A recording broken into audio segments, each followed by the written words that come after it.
Over-delivery, a term we've all seen brought to the mainstream discussions lately. As the overpromise, under-deliver approach continues to seep into more and more modern releases, rumblings and rumors have begun to surge through various communities about what this means for the future of gaming. We've also begun to see a divide between the studios focused on delivering these games. Developers focus solely on making the best game they can, colliding with studios that can only be described as game factories each time a breakout success hits the market. We saw it most recently with the success of Baldur's Gate 3. I'm sure we all saw the tweet made by Xalavier Nelson Jr. and the subsequent bloodbath that ensued shortly after. Like a lot of people, I'm deeply excited about what the lovely folks at Larian accomplished with Baldur's Gate 3, but I want to gently, preemptively, push back against players taking that excitement and using it to apply criticism or a raised standard to RPGs going forward. Every single person into gaming or gaming-adjacent content spent 2 weeks writing up manifestos on everything wrong with his perspective, but very rarely did I see people really hit the mark with why he's wrong. Many of the arguments can be boiled down to, "You're just mad, lol, get wrecked, noob developers," if you trim a bit of the fat. Well, of course, being the refined video essay complainer that I am, I had to take a peek into it, and what I found might surprise you. But before we get into the meat and potatoes, we have to eat our vegetables. You see, most companies aren't going to just straight up advertise that they are unwilling to exceed consumer expectations, except, of course, Arby's. So we'll have to go looking for franchises that have routinely missed the mark with their customer bases, or have been lambasted for reselling the same product for years with little innovation or change. Luckily for us, a particular name comes to mind. FIFA comes out every year to the surprise of no one, because turning 12-year-olds with access to mommy's credit card into gambling addicts isn't quite enough. No, we have to slap a $60 yearly fee and wipe all those glorious gacha earnings from the face of the earth. 2K and Madden aren't much better, but nothing tickles my giggle box like EA replying no comment to another child spending their parents' life savings on in-game characters that are just going to be deleted in less than a year. Another name with under-delivery as modus operandi is Blizzard. Activision Blizzard has been beating a dead horse with every single one of its franchises forever. Out of all the games they've released in the last 5 years, not one is a new and original franchise. In fact, the last franchise Blizzard or Activision created was Overwatch, and I have a feeling we all know what kind of treatment that universe got. Luckily, we have a dedicated community of 3D artists working to keep the fire alive, God bless their souls. And the reason why these companies choose to do this is no mystery to anyone with a few wrinkles on their noggin. It's the same reason we got a Ghostbusters reboot, and 3 more Star Wars, and a Star Trek reboot, and a Mummy franchise reboot, and a new Harry Potter franchise, and 1,500 hours of superhero content. If something works, there's no harm in milking it until the nipple falls off. But what happens when them nips do breathe their last breath? Well, you wind up with Diablo 4, a game people have waited for over a decade with less Twitch viewers than a Fall Guys knockoff. But it wasn't like the Diablo franchise was lacking in the milk department. There was plenty of lactation in its nation. What really happened is just as simple and twice as stupid. Make it 3 times since Blizzard managed to tell us themselves. Back a few months ago, Blizzard had 2 art leads discuss the game while playing through a dungeon. And while it's disgusting that a few Mommy Special Boy of the Year winners will notice their gender and start making misguided accusations, in this case they happen to be right. The duo appeared like they didn't play the game with any real intensity. But don't worry, I myself have managed to copulate with at least one human on the opposite side of the tree of life, so my analysis doesn't stop at whether the makeup they're wearing makes them a noob. What it does signal to me is that the people who are making the game either aren't playing the game a sufficient amount by choice, or aren't allotted enough time to playtest the game by management. Seeing as one of the 2 devs in this video is the lead dungeon designer, I would side with the former rather than the latter. So what does this signify? While the duo talks about how excited they are to have finally launched the game, a much more likely story is that they're glad to finally be done with the game. Diablo 4 had been in development off and on for 7 years, likely with many rewrites to systems and story. I'd say employees, especially on the art team, enjoyed the themes or style of the previous game and thought it would be an exciting project to work on. But those of you who have ever had a project car know the most exciting day for a project is the day you pick it up and it's all downhill from there. Even when you're finished, it's likely not quite what you imagined, and you're stuck thinking about the thousands of hours and dozens of missing 10mm sockets you've lost along the way. Same theory applies here. Those who worked on the game could maybe keep up their excitement for a couple of years, but after a couple more iterations and 5 more years, do you expect them to keep up the same enthusiasm? All for something they may not have even wanted to work on in the first place. The passion that had them working out systems in their head while watching The Office on Blu-ray for the 32nd time had long since been snuffed out. Many will forget, however, there was a time where a lack of passion would sink your game and likely your company. While watching Timothy Kane's video on game development caution, that thought persisted with me like a fart in a memory foam mattress. If you haven't watched it, go check it out, and if you're a dickhead like me, at least drop by and give it a like so I can tell you what he says. Timothy Kane, for those that don't know, is one of the creators of the Fallout franchise. After separating with the project, he went on to work on another game you may have heard of, Outer Worlds. During the development of Outer Worlds, Kane attempted to implement a system that had worked quite well when he was working on the Fallout franchise, a Scrum board. For those of you who don't have a business degree, a Scrum board is a large panel with several sections, all highlighting elements of a project that need to be completed. The elements are categorized by urgency, importance, difficulty, etc. Timothy Kane, when attempting to implement this technique for Outer Worlds, was going to have each developer sign their name on each of the tasks they were going to fulfill.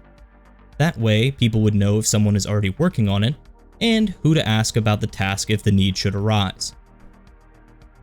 The development team for Outer Worlds all claimed they would quit if this system was implemented. Kane said this reaction left him dumbstruck, confused that developers would opt for a less optimal, less transparent system rather than one that would keep everyone's ducks in a row. Developers struggling with their part of the project could be shifted around or offered extra help to ensure that elements get finished on schedule. Kane, as well as many others, suggested this was an attempt to avoid the accountability associated with signing your name onto a particular element and failing to accomplish what is required of you. Why is everybody that makes video games a bitch? What is this? People will know it's me.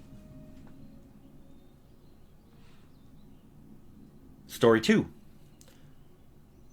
When we make... I think this is like a larger problem with nobody wanting to ever take accountability for anything ever. Nobody ever wants to be assigned accountability for something, and it's such a huge problem. It's a problem with people in their personal lives. It's a problem clearly with professional products.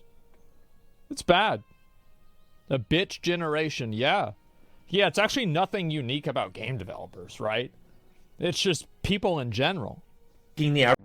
I think it goes one step further, as Kane presents that this system was used and accepted by the development team for Fallout. So what changed? My first thought was location. Bethesda owns Fallout and their head office is in Rockville, Maryland, whereas Outer Worlds was developed by Obsidian Entertainment in Irvine, California. A pretty big jump in perspectives. But Fallout was actually made by Black Isle Studio in the time that Timothy Kane was working on it, and Black Isle was located in Irvine, California. So admittedly, I can't use my "you goddamn soy jack liberals, this is my emotional support AR-15" argument. There's only 2 other things that changed during this period: time and money. Funny how those things go together. Here's why they work to shine light on our problem here. You see, back in the days of Black Isle Studios, game development was still pretty niche. There were only a few systems you could make games for, and when you did finish the game, they likely weren't incredibly lucrative. But something I've seen be incredibly consistent is these game companies would not quit. Black Isle themselves went under in 2003 when their publisher Interplay experienced financial troubles. What did the heads of Black Isle do? Well, they made their own company outside the ownership of Interplay called, you guessed it, Obsidian Entertainment. Obsidian went on to work with huge properties such as Star Wars, Knights of the Old Republic 2, The Sith Lords, South Park, The Stick of Truth, and even a return to the Fallout franchise with Fallout New Vegas. And still, they ran into financial troubles. Too many canceled titles over too long a period, combined with the decrease in consumer spending following the 2008 financial crisis, left Obsidian in a tight spot. They wound up needing to crowdfund just to get their next title off the ground. Then... Mabel, do you hear something? Good evening. Oh, we're being robbed! Oh no, we're not robbers. We're actually here to give you money. What? Listen, I want to see you two do things for this bag of money. Okay, man. Yeah, nice. boom. Fat Daddy Microsoft bursts into the room, wallet in tow, to ease all their worries and solve all their woes. Suddenly, Obsidian has all the funding they need, as well as a new master to answer to. And you must be thinking, what does all this have to do with over-delivery? Isn't that what we're supposed to be talking about here? Why do I need to get a history lesson on a single arm of the Cronenbergian monster that is Xbox Game Studios? Well, think about those titles that I listed. KOTOR 2 is one of the most cherished games of all time. South Park Stick of Truth was expected to be nothing more than IP-based shovelware, and received exceptional ratings by players and reviewers alike. Fallout New Vegas is held by some to be the best Fallout game of all time, despite the team not touching the franchise in nearly a decade. And as you just heard, all of these games were fantastic because they had to be.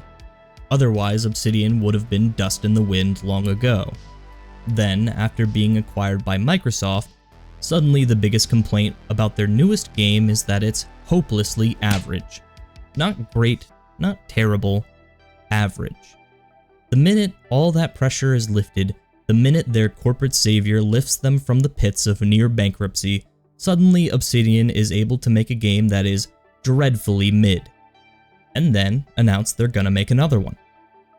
It's almost as if Microsoft twisted the knife they had in Obsidian's lower spine and lulled them to sleep. Shh, it's okay. The game doesn't need to be any better. Just sell this one and add the changes to the next one. The only problem being Microsoft has no intention of letting those changes be added unless they're free. You see, these game development megacorps are perfectly happy to settle with good enough the same way Hollywood thinks it's fine to release another Harry Potter spin-off despite their continued critical failures. If it's good enough to earn audiences dollars, then why waste money trying to make it better? The essential definition of under-delivery at its finest. Game development megacorps no longer want their games to win 10 out of 10, best game of all time, I will devote my firstborn and left pinky toe to the game gods to play it. There's no need for that. Just make the game good enough to sell and move on to the next project. Wait, this makes no sense. Isn't more money always better in the eyes of corporate America? No, it isn't. In corporate America, money isn't king. Return on investment is king. It doesn't matter if you earn $350 quadrillion if you wind up paying $360 quadrillion to get it. And sure, I may have my MBA and have been dealing in financials for almost a decade now, but you don't have to take my word for it. Ladies and gentlemen, and everyone in between, the piece de résistance, Bungie's 2022 GDC presentation. GDC, or Game Developers Conference, is an annual conference for, you guessed it, video game developers, held in San Francisco, California. The event provides developers at studios all around the world the opportunity to network and share ideas with each other. Many larger studios or innovators in the field will host their own panels, giving presentations on what's working or not working for them. In 2022, Bungie had one such panel titled From Box Products to Live Service, hosted by Justin Truman. Truman was, at the time, Destiny 2's general manager. While Bungie had other projects in the works, Destiny 2 was the only one raking in cash for the business. And rake in cash it did. Bungie saw revenues in the hundreds of millions during 2022, an impressive feat for any company in the space, let alone from a single game that released well over half a decade ago. So because I knew people would be upset with the Reddit number, I went ahead and looked through all the corporate documents just to shut you guys up. So essentially, Sony valued the acquisition of the customer relationships from Bungie at 19.1 billion yen at a rate of 0.0066. That comes out to about 120 some odd million dollars in just the customer relationships alone. This other category is completely unspecified, so I would roughly include that as well. So that's going to be easily over 180 million, plus any of these trademarks, patents, and software. It could also be classified as part of their revenues. So, you know, and all of these numbers are going to be lowballs. So they're hitting at least $200 million in like carryover revenue from Bungie alone. So, like, get fucked. Truman attributes the continued success of the Destiny IP to their new live service-oriented production style. While many of you may be familiar with the term live service, it's important to look at this not from the perspective of a player, but from the perspective of the studio. We'll get back to how this impacts consumer perceptions a little later, but the difference between a box product and live service as it pertains to the studio is integral to understanding the system's flaws, or more specifically, Bungie's flaws. Now, when discussing box products, Truman says, like, if you think about the best AAA box product games out there, Last of Us, Tsushima, Elden Ring, there's plenty more I could throw up here. Core to the box product mindset in these games is the goal of exceeding your expectations in every way, across every axis. They blow your mind with their scale, their polish, their quality. At their best, they often feel like almost perfect games. He highlights that none of these games start out perfect. There's countless cycles of iterative work done in secret at the studio until eventually the game is released. Many would argue this is a tried and true system that filters out what games suck and which ones don't. But how is this different from a live service? Well, Truman argues that in a live service, velocity is more important than position. What the f does that mean, Kobe Bryant? You're welcome. What the f is he talking about? Trust me, I had the same reaction. The best way I saw Truman clear this up is when he says, "'Cause you can launch a game that blows people's minds and has super high polish, or you can launch with lots of promise, but a bunch of janky issues on day one. And the sifter that determines which of those two games is relevant 12 months later is their velocity, where velocity is their ability to change to meet consumer needs." We are only discussing the foundation of Bungie's perspective, and you may already be able to spot some cracks. For example, what determines whether a game is relevant? Does a span of time between a gamer's first playthrough of Elden Ring and their decision to pick up the game and start again somehow make the game less relevant, despite the conversation about the title never having ceased? How many people won't pick up a game in the first place if it is reviewed poorly on release? If you launch a game with lots of promise, but you never realize that promise, how long will players stick with the title? In fact, the current state of Destiny is a perfect example of this problem. Destiny couldn't hit the front page of YouTube on any new content releases or teasers for years, until the community imploded after frustrations with the product reached a tipping point. Then, for about a week and a half, you've got people who've never played the game before watching videos on how Destiny 2 is dog water. Word of mouth spreads like wildfire, and the embers that set that fire were Bungie's continued inability to hit consumer expectations. A fact that just last year they thought didn't matter. You see, in their new velocity-driven mindset, they switched their focus from what the players said about the game to what the players did. And as long as the player retention statistics seemed healthy, then there's no need to fix anything. Truman even says so in this very presentation, claiming that engagement is the lifeblood of the game. Not public praise, not player feedback, not even how the game feels in their own two hands. In their newfound data-driven approach, it's all about key performance indicators. How many players are in the game every day, how many people bought the new expansion, how much money did we make. Not only do they clarify this outright, but they also manage to boil down their approach in a way that's all too fitting. Truman states this approach as, first trust, then retention, then revenue. The problem? You can damage trust without losing retention.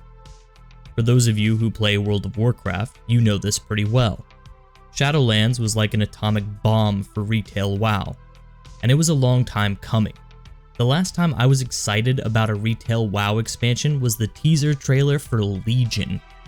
But I played Legion, then BFA, then Shadowlands. 3 whole years before the community checked their luggage and walked right out the door. And Destiny is only a stage or 2 behind. Yet Bungie and its 1,000 plus employees had no idea this revenue apocalypse was coming. And it all stems from one big misconception about over-delivery. You see, Truman states that they're afraid of over-delivering because of the standards it may set in the minds of the consumer. If the last expansion had 2 raids, well then the next expansion better have 2 raids. Or better yet, 3 raids, and the expansion after that, 4, and so on and so on. If you're still thinking about this from the perspective of the studio, you may think Bungie is right. Creating more and more content with each successive expansion is an impossible task and a terrible way to run your business. But the way they use that logic is misguided. You see, the problem with under-delivery has next to nothing to do with quantity, and everything to do with quality. If you'd like a proof of concept, jump through this final hypothetical before we tie it together. If someone told you there were 15,000 hours of playable content in the new King Kong game, are you going to start frothing at the mouth? We even saw this occur with Starfield. Who cares if there are 67 quintillion planets if they're all empty and not worth exploring? You could spend the next 3 decades plundering that booty, and in the end, all that space pirate earns is the crippling realization of their own mortality. Now, let's think about a different franchise that focused on what mattered, Dark Souls. Whether you like the game or not, Dark Souls 2 was a slap-together mess of a game. It exists as the black sheep of the entire franchise. When returning to the Souls series, what did FromSoft do? Well, they refined their game in an attempt to make it the perfect iteration of what a Souls game could offer. Dark Souls 3 is a complete realization of the dream of the developers, even if it's lacking a bit in graphical fidelity, or the number of bosses went down from Dark Souls 2. It still stands as a perfected Souls game. So when going to make Elden Ring, what did FromSoft do? Well, they made it bigger. They added more, while only adding slight improvements to the gameplay experience. And as far as gameplay was concerned, they didn't need to add much. In fact, the only area where they had room for improvement that didn't get touched is multiplayer, which also just happens to be where any complaints about the game are directed to. And while this is an area players would like to see improved upon, the quality of Elden Ring as well as Dark Souls 3 before it afforded FromSoft the loyalty needed to relaunch a completely different franchise, Armored Core. I'd stand to argue more than 30% of people who purchased the new Armored Core 6 would not have even thought about the game if not for the success of Elden Ring. And with this, we have all the pieces we need to reach a conclusion about developers avoiding over-delivery.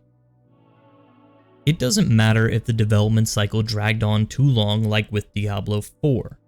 It doesn't matter if the devs were taking a reprieve after being saved from bankruptcy like with Outer Worlds.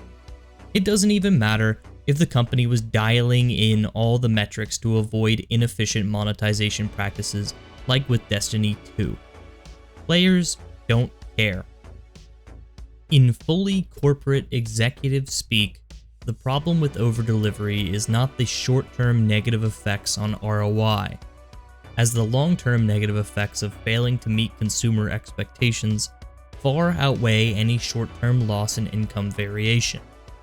The true problem with over-delivery is in the company's underutilization of brand loyalty generated by continued good faith derived from the product. That is to say, despite in the short term being financially efficient, failing to meet consumer expectations is not an option. The line for consumer expectations is composed mostly of quality and only partially of quantity. A failure to meet this line on a repeated basis is a poison to the continued success of your product, and can even kill its potential entirely, as with retail World of Warcraft. Rather than avoiding over-delivery, seek it out, and then use the brand loyalty you gain from producing great products to expand your business. This creates multiple lines of revenue and a buffer in case one of your IPs slips up or becomes tired. And so, in conclusion, under-delivery is good for neither the consumer nor the long-term success of a brand, especially in a very brand-focused market like video game development. There's only one question that needs to be answered. How do we get developers to produce good games without treating the devs like slaves as with Blizzard, or by stressing them out to no end as with Obsidian? Well, that's all up to management. You see, I brought up Justin Truman's name a lot in the latter half of the video. I even showed you his history at Bungie. You may notice he was the gameplay design director in the years leading up to the launch of Destiny 2. The biggest complaint from fans after the move from Destiny 1 to Destiny 2? The gameplay felt sluggish and boring. Of course, there were other complaints, but if you learned anything from this video, gameplay is king. Then he's made design director for the whole game.